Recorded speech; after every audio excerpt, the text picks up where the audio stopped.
दक्ष police news, पहिले खाकी मग बाकी। डहाणू तालुक्यातील तवा आश्रमशाळेत एक संतापजनक प्रकार समोर आलाय। केवळ विडी पिण्याच्या संशयावरून आदिवासी विद्यार्थ्यांना शिक्षकांनी अमानुषपणे मारहाण केली असून त्यांना 2 दिवस अन्नाशिवाय उपाशी ठेवल्याचा धक्कादायक आरोप करण्यात आलाय। मारहाणीच्या घटनेमुळे विद्यार्थी आणि पालकांमध्ये तीव्र संतापाची लाट उसळली। पीडित विद्यार्थी, पालक आणि सामाजिक कार्यकर्त्यांनी सांगितलंय की झाडूने मारहाण करण्यात आली आणि गळ्याला धरून तलावात फेकून देण्याची धमकीही देण्यात आली। वेळी पिल्यावर पण आम्ही वेळी पिली नाही।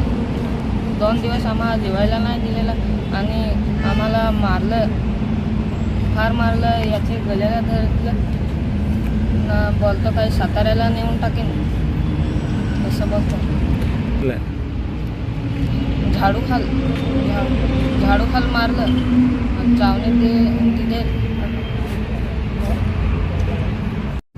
माझं नाव येशू रघुनाथ पटारा, मी निखिलची आई ईशा।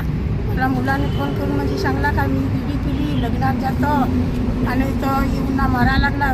तर म्हणजे ती फोन केला ना बॅडवरची करून ना, ते मारला ना, म्हणजे सांगते काय नदीच्या तिऊनची पिकून देईन असा, म्हणजे आई बापाला बोलवा नाही तर तो म्हणजे रस्त्यावर काढून टाकन असं ते बोलायला लागलं। तर मग आवडी बारीक पोराचं ती हाय बोला नाही काय नाही जात ना, म्हणजे आम्हाला पण पोराची काळजी आहे ईशा। आम्ही म्हणजे वीट काम करू, आम्ही पोराचं करता म्हणजे काम करू ईशा। आम्हाला काम नाही तर म्हणजे काम करावंच लागेल ना। तुम्हाला म्हणजे बसून नोकरी मिळलं, आम्हाला बसून नोकरी नाही मिळलं। पालकांनी या प्रकरणी संताप व्यक्त केला असून दोषी शिक्षकांवर कडक कारवाईची मागणी केली आहे। या अमानुष कृत्याचा निषेध करण्यासाठी लाल बावटा पक्षाने आज मंगळवारी डहाणू येथील एकात्मिक आदिवासी विकास प्रकल्प कार्यालयात शाळा भरवा आंदोलन केलंय।